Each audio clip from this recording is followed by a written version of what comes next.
વિદ્યાર્થી મિત્રો, આજના આપણા લેક્ચરમાં જોશું necessity of starter, AC generator અથવા અલ્ટરનેટર અને એનું કન્સ્ટ્રક્શન. તો આપણે આગલા લેક્ચરમાં જોયું તો ડીસી જનરેટર અને ડીસી મોટર. તો ડીસી મોટર જોઈ તો ડીસી મોટર આપણે હવે જોઈએ કે એમાં સ્ટાર્ટરની શું જરૂર છે. બરાબર? તો કે ડીસી મોટર કોને કહેવાય કે જ્યારે ઇલેક્ટ્રિકલ એનર્જીનું કેમાં થાય, મિકેનિકલ એનર્જીમાં કન્વર્ટ થાય. તો ઇલેક્ટ્રિકલ એનર્જીનું મિકેનિકલ એનર્જીમાં રૂપાંતર કરવા કયા નિયમનો યુઝ કર્યો તો આપણે લોરેન્ઝ ફોર્સનો નિયમ યુઝ કર્યો હતો.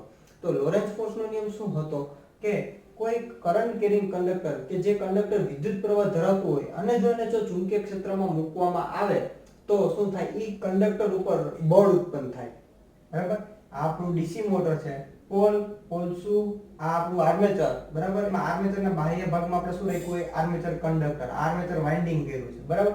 એમાંથી શું થતું હોય, કરંટ પસાર થતો હોય. ઈ કરંટ પસાર થયો એટલે અંદર શું થયું, કરંટ કેરિંગ કંડક્ટર થઈ ગયું, એટલે કે વિદ્યુત પ્રવાહ ધરાવતો વાહક થઈ ગયો. હવે આ પોલ છે, એની ઉપર આ ફિલ્ડ વાઇન્ડિંગ કર્યું છે. રેડ છે શું છે દર્શાવે છે તો કે ફિલ્ડ વાઇન્ડિંગ. તો આ શું કરશે કે ચુંબકીય ફ્લક્સ ઉત્પન્ન કરશે.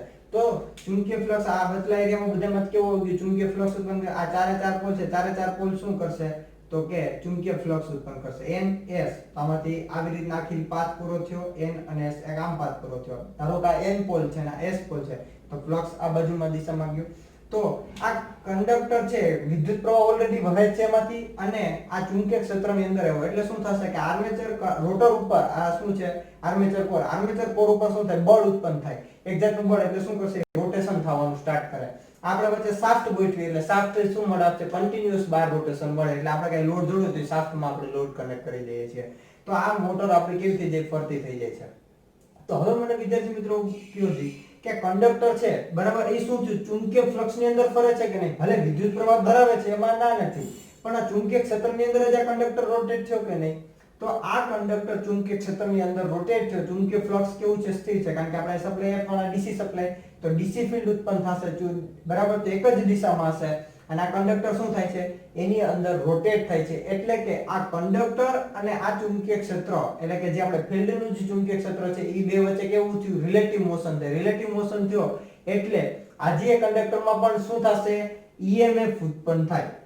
જ્યારે ડીસી મોટર આર્મેચર શું થશે, રોટેટ થાય. આર્મેચર રોટેટ થાય ચુંબકીય ક્ષેત્રની અંદર એટલે શું થશે, આર્મેચર કોર વાઇન્ડિંગમાં EMF ઉત્પન્ન થયું. આપણે સપ્લાય આપી ઈ વસ્તુ સાચી, પણ કંડક્ટર છે અને ચુંબકીય ક્ષેત્રની અંદર ફરે છે એટલે પાછું શું થશે, એમાં જ EMF ઉત્પન્ન થાય. અને આ EMF ની દિશા તમે જાણો તો કઈ હશે, તો કે તમે જે સપ્લાય વોલ્ટેજ આપ્યો છે એની વિરુદ્ધ દિશામાં હશે.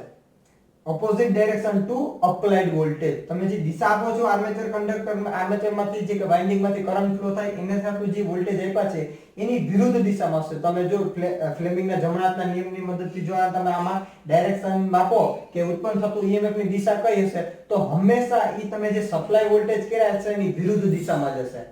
પણ ક્યારે, અંડર રનિંગ કન્ડિશનમાં. ક્યારે કે અંદર મોટર જ્યારે આપણી ફરતી હોય ત્યારની વસ્તુ છે.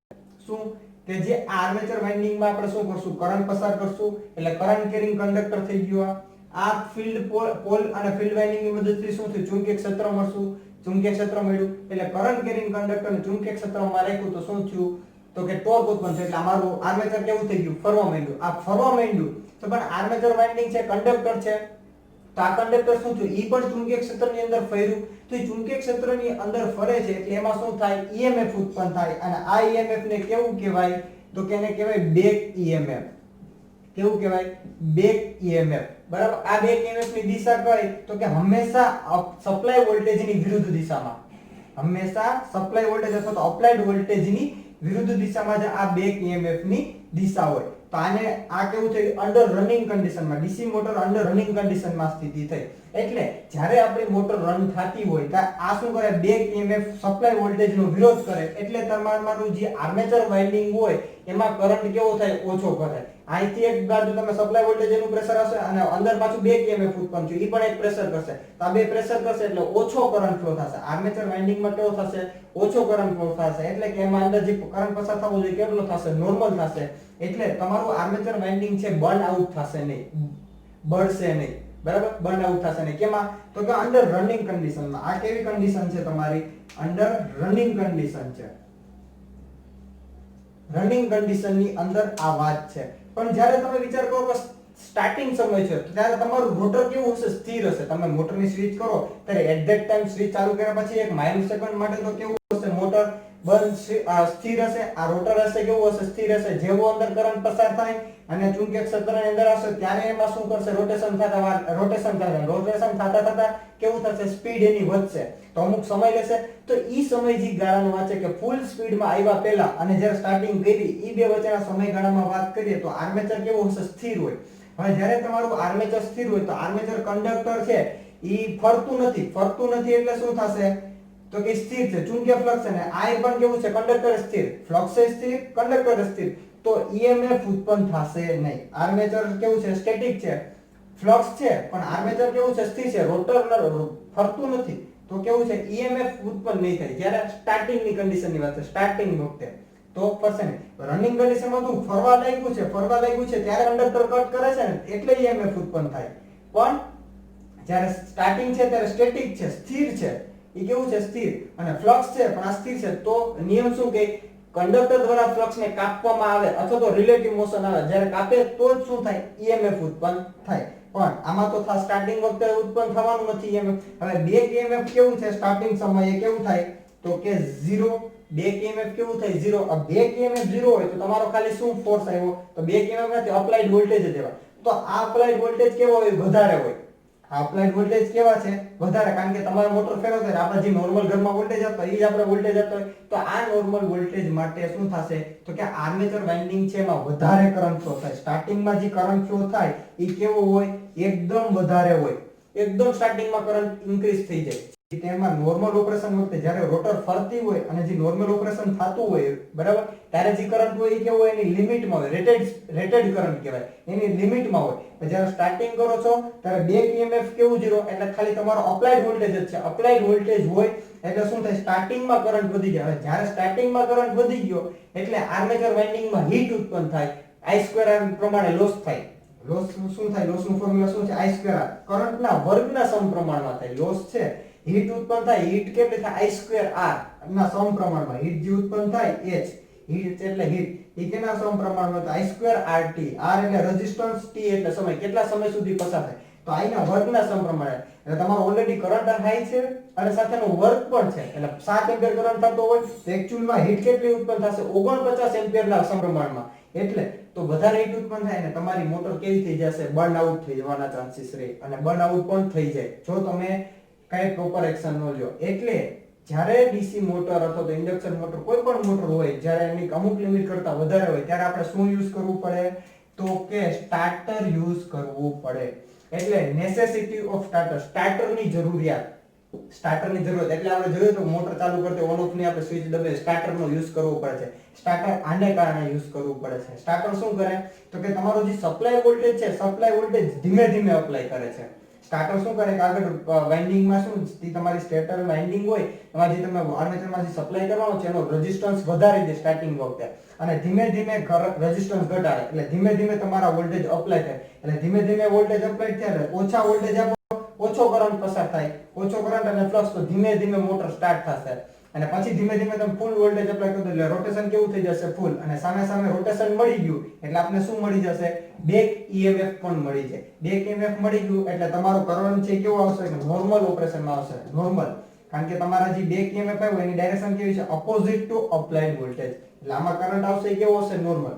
જ્યારે સ્ટાર્ટિંગ વખતે કરંટ કેવો હાઈ? કારણ બેક EMF હોતું નથી. એટલા માટે આપણે શું કરવું પડે? સ્ટાર્ટરની જરૂરિયાત પડે. અને સ્ટાર્ટર શું કરે? તો કે મોટરને સ્ટાર્ટિંગ વખતે હાઈ કરંટ પસાર ન થાય, વધારે કરંટ પસાર ન થાય એટલા માટે આપણે સ્ટાર્ટરની જરૂરિયાત હોય છે. નહીં કે મોટરને સ્ટાર્ટ કરવા માટે. આ બે વચ્ચે બહુ વિદ્યાર્થીઓને કન્ફ્યુઝન થતું કે મોટરને સ્ટાર્ટ કરવા માટે સ્ટાર્ટર વપરાય. તો કે નહીં. મોટરને સ્ટાર્ટિંગ સમયે જે હાઈ કરંટ ફ્લો થાય એનાથી રક્ષણ આપવા માટે સ્ટાર્ટરની જરૂરિયાત પડે. હાઈ કરંટ થી બચવા એટલે કે મોટરને હીટ વધારે ઉત્પન્ન થતા બચવા માટે શું કરાય? સ્ટાર્ટરનો યુઝ થાય to protect from high current during starting. જ્યારે સ્ટાર્ટિંગ સમયે જે હાઈ કરંટ પસાર થાય, વધારે કરંટ પસાર થાય જેને લીધે મોટર તમારી ડેમેજ થઈ જાય એનાથી રક્ષણ આપવા માટે, એનાથી પ્રોટેક્ટ કરવા માટે શું વપરાય? સ્ટાર્ટર વપરાય. એટલે નેસેસિટી ઓફ સ્ટાર્ટર કહેવાય છે. એટલે જરૂરિયાત સ્ટાર્ટરની જરૂરિયાત. તો શું કે સ્ટાર્ટિંગ સમયે હાઈ કરંટ ફ્લો થાય ન થાય જે સ્ટાર્ટિંગ સમયે હાઈ કરંટ પસાર થાય છે એ નો થાય એના માટે શું વપરાય? સ્ટાર્ટર વપરાય. તો સ્ટાર્ટર શું કરે કે તમે સપ્લાય વખતે અપ્લાઈડ વખતે જે વોલ્ટેજ આપો છો એ શું કરશે? એ ધીમે ધીમે કરીને અપ્લાઈડ વોલ્ટેજ આપશે એટલે તમારી મોટર ધીમે ધીમે સ્ટાર્ટ થઈ જાય એટલે તમારે સ્ટાર્ટિંગ સમયે ઓછા વોલ્ટેજ હોય એટલે કરંટ પણ કેવો થઈ જાય? ઘટી જાય. કારણ કે સ્ટાર્ટિંગ સમયે તમે આપો છો ઓછા વોલ્ટેજ તો શું કરે? સ્ટાર્ટિંગ સમયે કરંટ ઘટી જાય. સ્ટાર્ટિંગ સમયે કરંટ ઘટી જાય એટલે બર્નઆઉટ થતી નથી અને કરંટ પસાર થયો ચુંબકીય ફ્લક્સ માં આવ્યું એટલે શું કરશે? ધીમે ધીમે રોટેટ થવાનું સ્ટાર્ટ કરશે. એટલે જ્યારે એની સ્પીડ વધી જશે, સ્પીડ વધી જાય એટલે તમારા ફૂલ વોલ્ટેજ આપી દો, જેટલા તમારી નોર્મલ સપ્લાય વોલ્ટેજ છે એટલા આપી દો એટલે બેક EMF પણ ઉત્પન્ન થશે. આ બેક EMF શું કરશે? સપ્લાય વોલ્ટેજનો વિરોધ કરશે એટલે કરંટ જે પસાર થશે એ કેવો હશે? એકદમ એની નોર્મલ રેન્જમાં અને તમારી મોટર રનિંગ સમયે બળે નહીં. એટલા માટે રનિંગ સમયે બળે નહીં કારણ કે શું હોય? બેક EMF હાજર હોય. પણ સ્ટાર્ટિંગ સમયે શું થાય કે તમારું રોટર સ્થિર છે, કંડક્ટર સ્થિર છે, ચુંબકીય ફ્લક્સ છે પણ કંડક્ટર દ્વારા ફ્લક્સ કટ થતું નથી એટલે EMF ઉત્પન્ન થશે નહીં. જ્યારે રનિંગ કન્ડિશનમાં કેવું હોય? કંડક્ટરમાંથી કરંટ પસાર થતો હોય, કંડક્ટર રોટેટ થતું છે, મોટર તમારી ફરે છે, રોટર ફેરીને ચુંબકીય ફ્લક્સમાં આવી, ચુંબકીય ક્ષેત્રની અંદર એટલે શું થશે? એમાં EMF ઉત્પન્ન થાય અને આ EMF ને કેવું કહેવાય? બેક EMF કહેવાય. અને બેક EMF ની દિશા કઈ હોય? તો કે બેક EMF ની દિશા હંમેશા opposite direction to applied voltage. તમે જે અપ્લાય કરો છો વોલ્ટેજ અથવા તો સપ્લાય કરો છો વોલ્ટેજ એની વિરુદ્ધ દિશામાં જ હોય. એટલે આ માટે આખી સ્ટાર્ટરની જરૂરિયાત હોય છે. ઓકે, તો અહીંયા આપણું ડીસી મોટરનો ડીસી મશીનનો પાર્ટ પૂરો થાય છે. હવે પાર્ટ ચાલુ થાય છે એસી મશીનનો. અત્યાર સુધી આપણે ડીસી મશીનમાં બે આવે, ડીસી જનરેટર, ડીસી મોટર. અહીંયા ડીસી પાર્ટ પૂરો થાય છે. હવે આપણે જઈએ એસી મશીન તરફ. તો એસી મશીનમાં પહેલું આવે છે એસી જનરેટર. એને કહેવાય અલ્ટરનેટર પણ. કે જે મશીન દ્વારા એસી પાવર ઉત્પન્ન થાય એને શું કહેવાય? એસી જનરેટર કહેવાય. અલ્ટરનેટર કોને કહેવાય? તો અલ્ટરનેટરમાં કેવી છે કે તમારે શું આમાં પણ સેમ EMF ઉત્પન્ન કરવા માટે એક જ નિયમ કયો કે કોઈ કંડક્ટરને ચુંબકીય ફ્લક્સની અંદર ફેરવવામાં આવે તો એમાં શું થાય? EMF ઉત્પન્ન થાય. સેમ નિયમ. પણ જો આવા જે ફેરવવાની વાત આવી છે, જે રોટેશન આપવાની વાત છે, જો રોટેશન એક કોન્સ્ટન્ટ સ્પીડ આપવામાં આવે એટલે એને કહેવાય સિંક્રોનસ સ્પીડ. જો એક કોન્સ્ટન્ટ સ્પીડે રોટરને ફેરવવામાં આવે અને જે એસી પાવર ઉત્પન્ન થાય તો એને શું કહેવાય? અલ્ટરનેટર. એટલે અલ્ટરનેટર હંમેશા એક જ સ્પીડે ફરે એને કહેવાય સિંક્રોનસ સ્પીડ. જે રોટર છે, રોટરને આપણે બાહ્ય સ્ટીમ ટર્બાઇન છે, વોટર ટર્બાઇન છે, જે ટર્બાઇન દ્વારા આપણે ફેરવી એ ટર્બાઇનની સ્પીડ કેવી હોય? એકદમ કોન્સ્ટન્ટ. 3000 RPM તો 3000 RPM, 600 RPM તો 600 RPM.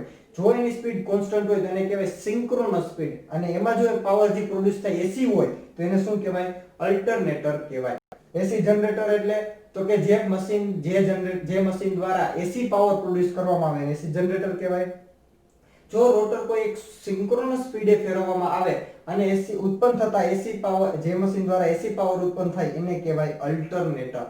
એને કહેવાય અલ્ટરનેટર. અલ્ટરનેટરમાં જે સ્પીડ આવે છે કેવી રાખવામાં આવે? એકદમ કોન્સ્ટન્ટ રાખવામાં આવે છે.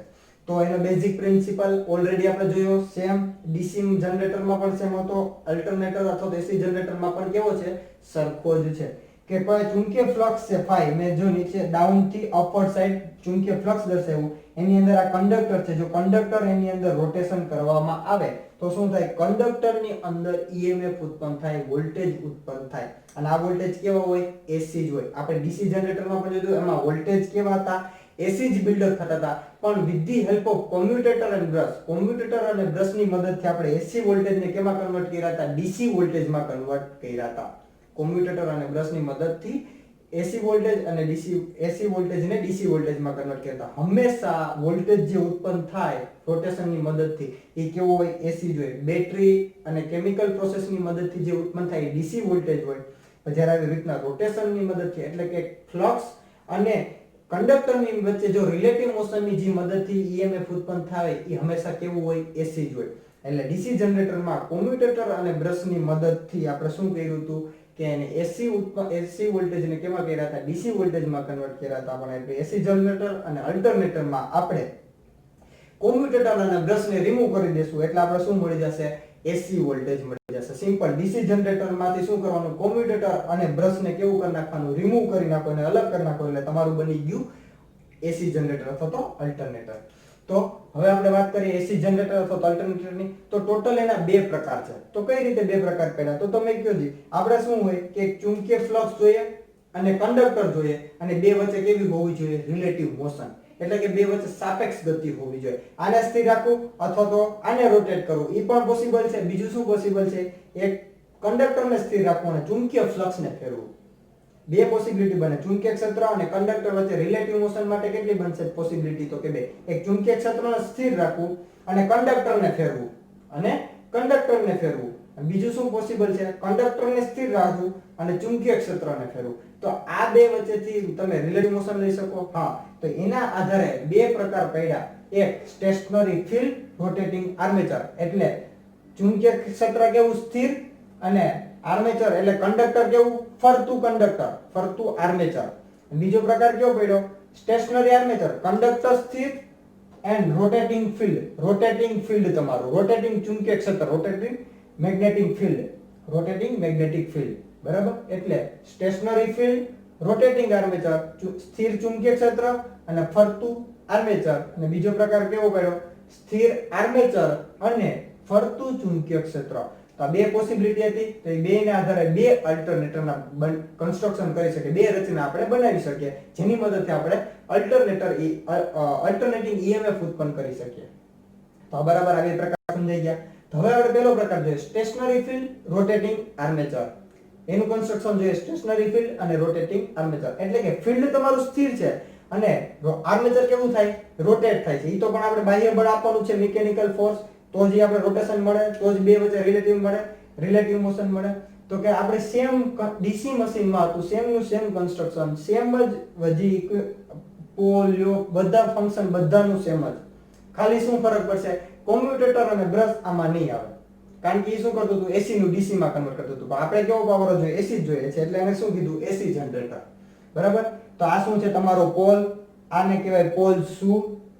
બરાબર? આ છે તમારી ફિલ્ડ વાઇન્ડિંગ, આ છે તમારું આર્મેચર કોર કહેવાય, અને જે રેડ દર્શાવ્યું છે શું છે? Armature winding. એની ઉપર વાઇન્ડિંગ કર્યું છે, જેમાંથી આપણે ઈએમએફ ઉત્પન્ન થયું છે એ લેવાનું છે. બરાબર? કારણ કે આપણે શું કેવું છે? Rotating armature. આર્મેચર કેવું થાય? રોટેટ થાય છે.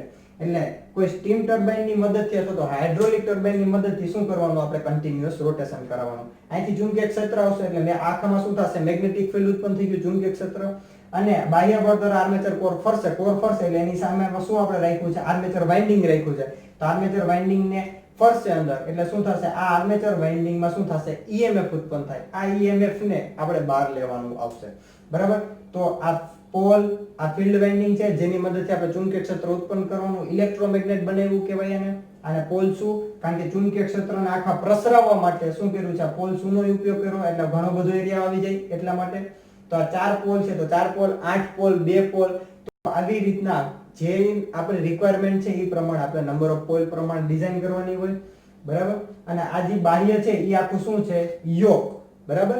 એ આખી બોડીને બધા પાર્ટ્સને, પોલને બધાને સ્થિર રાખવા માટે, યોકને રાખવા માટે તો બહારની બોડી જોઈએ યોક, અથવા તો એને શું કહેવાય? ફ્રેમ કહેવાય. આ એનું સ્ટેન્ડ. બરાબર? તો આપણે હવે પહેલા 1 બાય 1 જોતા જઈએ. તો સેમ જે ડીસી જનરેટરમાં હતું, સેમ નું સેમ ફંક્શન કેમાં બધાનો હશે? બનાવટ પણ ઓલમોસ્ટ સેમ હશે. જે પ્રમાણે તમારી એપ્લિકેશન એ પ્રમાણે થોડું ઘણું મટીરીયલ ચેન્જ થાય, બાકી ઓલમોસ્ટ બધું કેવું છે? સેમ જ. તો પેલું યોક જોઈ લે. તો યોક કેમાંથી બનાવવામાં આવે? તો કે આઉટર ફ્રેમ. આઉટર ફ્રેમ કેમાંથી બનાવવામાં? આયર્ન અથવા તો સ્ટીલની સ્ટ્રીપ, અથવા તો સ્ટીલ છે, સ્ટીલના સ્ટ્રીપની મદદથી આપણે કેનું યોક બનાવવામાં આવે. આયર્ન ક્યારે વપરાય? આયર્ન કે જ્યારે તમારું વોલ્ટેજ ઓછા જનરેટ કરવો, ઓછો પાવર જનરેટ કરવો હોય ત્યારે આપણે શું વપરાય? યોક આયર્ન નું બને. જ્યારે તમારું હાઈ વોલ્ટેજ જનરેટ કરવો, in terms of megawatt power generate કરવો હોય ત્યારે તમારે સ્ટીલ સ્ટ્રીપ બનાવવી પડે, વધારે મજબૂતાઈ જરૂરિયાત પડે. એટલે સ્ટીલની પટ્ટીઓની મદદથી આપણે યોક બનાવવું પડે. તેનું ફંક્શન શું હતું? તો જેમ ડીસી જનરેટરમાં હતું સેમ આમાં, કે એક તો આ એન પોલ તરીકે વર્તશે. ધારો કે આ એન પોલ તરીકે વર્તે તો સામે કયો હોય? હંમેશા એસ પોલ. તો અહીંથી ચુંબકીય ફ્લક્સ નીકળ્યું, આમ એન્ટર થશે, એસ માં થાય, આ રિટર્ન પાથ પ્રોવાઈડ કરશે. એટલે યોકનું કામ શું છે? કે ચુંબકીય ફ્લક્સને રિટર્ન પાથ પ્રોવાઈડ કરવાનો. કારણ કે ચુંબકીય ફ્લક્સનો એક નિયમ છે, જ્યાંથી ઉત્પન્ન થાય ત્યાં જ પારું કેવું થાય? પૂરું થાય. ધારો કે અહીંથી ઉત્પન્ન થયું તો એ આખો માર્ગ n માંથી s માં જાય અને પાછું ત્યાં જ પૂરું થાય. બરાબર? તો આ ચુંબકીય ક્ષેત્રનો નિયમ છે. તો આ ચુંબકીય ફ્લક્સ ચુંબકીય બળ રેખાનો નિયમ કે બળ રેખા. તો આ બળ રેખા n માંથી નીકળે, s માં એન્ટર થશે અને પાછો કેવો? યોકની માધ્યમે પાથ પૂરો કરશે. તો અને આમાં શું કરશે, આ કંડક્ટર કેવું થશે એની અંદર રોટર, એટલે આ કંડક્ટર દ્વારા ફ્લક્સ ને કટ થાય એટલે એમાં શું થાય, ઈએમએફ ઉત્પન્ન થાય. હવે તો આ કોનું કામ છે, યોગ. તો એક તો બધા સ્ટેટિક પાર્ટ છે, ધારો કે પોલ છે, પોલ શું છે એને એક મિકેનિકલ સ્ટ્રેન્થ આપવાનું કાર્ય કોણ કરશે, તો કે યોગ કરશે. અને બીજું ફંક્શન શું છે, provide return path for the flux. અહીંથી ફ્લક્સ બહાર નીકળ્યું, આમાં આર્મેચર કોરમાં ગયું, એસ માં થાય અને જે પાછો જે માર્ગ પાથ પૂરો કરવો પડે કેની મદદથી થાય, તો કે યોગની મદદથી થાય. કારણ કે શું કરે, યોગ કેનું આયન અથવા સ્ટીલ નું બનેલું હોય એટલે ચુંબકીય ફ્લક્સ ને, ચુંબકીય બળ રેખા છે ને લો રિલક્ટન્સ પાથ પ્રોવાઈડ કરે. કેવો, લો રિલક્ટન્સ પાથ, એટલે બધું ફ્લક્સ કેવું આરામથી અહીંયા પૂરું થઈ જાય. પછી બીજું છે પોલ. તો પોલ કેમાંથી બનાવવા, તો કે લેમિનેટેડ સિલિકોન સ્ટીલ માંથી લેમિનેટેડ રાખવામાં આવે. મેં કીધું પ્રમાણે હિસ્ટેરેસિસ લોસ અને એડી કરંટ બે આગળ જતા જો ભણશું. હિસ્ટેરેસિસ લોસ કોને કહેવાય, એડી કરંટ લોસ કોને, ઓલરેડી મેં હિસ્ટેરેસિસ પહેલા ચેપ્ટરમાં ભણાવ્યું, છતાં બીજી વખત આવશે આપણે હિસ્ટેરેસિસ લોસ અને એડી કરંટ લોસ. એ બેને ઘટાડવા માટે કેમાંથી બનાવવામાં આવે, તો એક તો લેમિનેશન રાખવું પડે કે નાની નાની આવી પટ્ટીઓ બનાવી, આ પટ્ટીઓને આપણે આમ જોઈન્ટ કરવી પડે, બરાબર. તો એવી રીતના બનાવવામાં આવે લેમિનેટેડ સિલિકોન સ્ટીલ માંથી. સિલિકોન એડ કરવામાં આવે એટલે એનો રેઝિસ્ટન્સ વધી જાય, એટલે શું થાય, લોસીસ ઓછા થાય, બરાબર. એ જ્યારે આપણે એડી કરંટ લોસ અને હિસ્ટેરેસિસ લોસ ભણશું ત્યારે આપણે ભણીશું. તો ઈ ઘટાડવા માટે આપણે લેમિનેશન રાખવું પડે અને સિલિકોન એડ કરવો પડે, અને ત્રણેયનો આવી રીતના બોન્ડિંગ બનાવી અને આખો પોલ બનાવવામાં આવતો હોય છે, બરાબર. ત્યારબાદ આવે છે એનું શું કામ છે પોલનું, કે એઝ એ ઇલેક્ટ્રોમેગ્નેટ તરીકે હોય, કે જ્યારે ફિલ્ડ વાઇન્ડિંગ માંથી કરંટ પસાર થાય તો પોલ શું કરે, ચુંબકીય ફ્લક્સ ઉત્પન્ન કરવાનું કાર્ય કોણ કરશે, પોલ કરશે. ત્યારબાદ આવે છે ફિલ્ડ વાઇન્ડિંગ. તો ફિલ્ડ વાઇન્ડિંગ શું, તો કે એક બોબિન લઈ, બોબિન ઉપર તમારે એક કોપરનું વાઇન્ડિંગ કરી, કોપરનું ગૂંચળું વાળી અને પોલ ઉપર ફિટ કરી દેવાનું, એટલે એને ઈ કોઇલમાં શું કરવાનું, આપણે ડીસી કરંટ પસાર કરવાનો. ડીસી કરંટ પસાર કરો એટલે શું થાય, કે ચુંબકીય ક્ષેત્ર ઉત્પન્ન કરવા માટે એમાંથી કરંટ પસાર કરવો પડે. ની કરંટ કેવો પસાર કરવાનો, ડીસી બન્યું હોય કેમાંથી, કોપર વાઇન્ડિંગ માંથી બોબિન ઉપર વીટી, એટલે લેમિનેશન માટે રાખવું પડે, ડાયરેક્ટ પોલ સાથે શોર્ટ થઈ જાય એટલે બોબિન ઉપર, બરાબર, રાખી અને પોલ ઉપર બેસાડવામાં આવે છે. ત્યારબાદ આવે છે આર્મેચર. આને કહેવાય આર્મેચર કોર અને આને કહેવાય આર્મેચર વાઇન્ડિંગ. આ જે માથે રેડ દર્શાવ્યું છે આને આર્મેચર વાઇન્ડિંગ કહેવાય. આર્મેચર કોર આવી રીતના બહારના ભાગમાં ખાંચા હોય. આ જો ખાંચા દેખાય છે, આ બહારના ભાગમાં કેવું હોય, ખાંચા. ઈ પણ કેમાંથી બનાવે, લેમિનેટેડ સિલિકોન સ્ટીલ માંથી. લેમિનેટેડ ઈ પણ કેવું આવી રીતના આખું ગોળ હોય, એના પણ નાના નાના પતરા જેવું બનાવી અને એને જોઈન્ટ કરી દેવામાં આવે, બરાબર. એટલે એડી કરંટ લોસ અને હિસ્ટેરેસિસ ઘટી જાય, એટલે લેમિનેશન કરી અને સિલિકોન સ્ટીલ નું બનાવી અને જોઈન્ટ કરી દેવામાં આવે.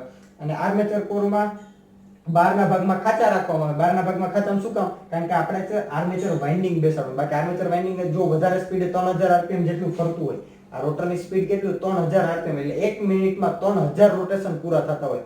સ્ટીમ ટર્બાઇન કેટલા, પાવર પ્લાન્ટ હોય, પાવર પ્લાન્ટમાં સ્ટીમ ટર્બાઇન કેટલા ફરતું હોય, તો કે 1 જ મિનિટમાં 3000 રોટેશન કરતા હોય. તો જો ખાલી કંડક્ટર રાખવું તો કંડક્ટર કેવા થઈ જાય, તૂટી જાય. સેન્ટ્રીફ્યુગલ ફોર્સને કારણે કેવા થઈ જાય, કંડક્ટર તૂટી જાય. એટલે શું કરવું પડે, મારે એક સપોર્ટ આપવો પડે. તે સપોર્ટ આટલું શું રાખવું પડે, આર્મેચર કોર રાખવી પડે.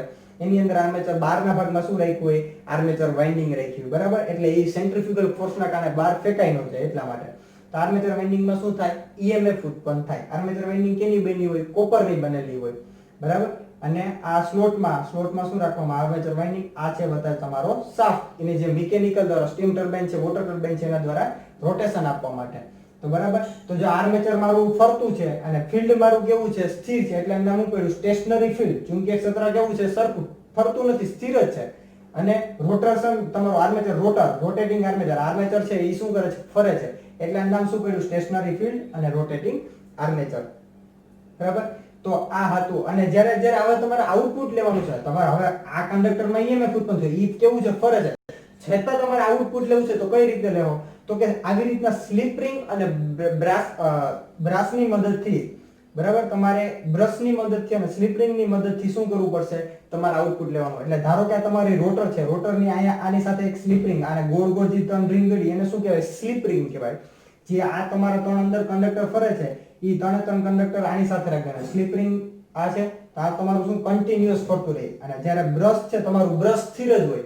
બ્રશ કેવું છે, સ્થિર જ હોય. આવી રીતના બ્રશ માથે ચોટેલું હોય અને આવી રીતના તમારું આ રોટર ફરતું જતું હોય. તો આ સ્થિર છે, તો અહીંથી તમારું સ્થિરમાં આઉટપુટ લઈ લીધું. જ્યારે આ રોટર રોટેટ જ થતું હોય, સ્લિપ રિંગ તમારી ફરતી જ હોય, એની સાથે આના 3 ફેઝ જોડી દો. કારણ કે આપણો હંમેશા EMF અલ્ટરનેટર છે એ કેવું હોય, 3 ફેઝ વાઇન્ડિંગ કર્યું હોય.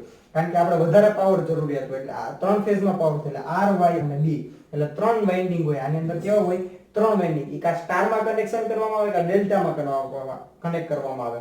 ઈ ત્રણના જે ત્રણ છે હજી બહાર નીકળશે R Y અને B ઈ સ્લીપ રિંગમાં જોડી દેવાના. એટલે સ્લીપ રિંગમાં જોડી દીધા એટલે સ્લીપ રિંગ આખી કન્ટિન્યુઅસલી આવી રીતના ફરતી હોય અને માથે આવી રીતના એક બ્રશ હોય. બ્રશ આવી સાથે કન્ટિન્યુઅસ ટચમાં જ હોય. બ્રશ કે હલે નહીં, બ્રશ સ્થિર હોય. સ્લીપ રિંગ કેવી કરતી હોય, ફરતી હોય.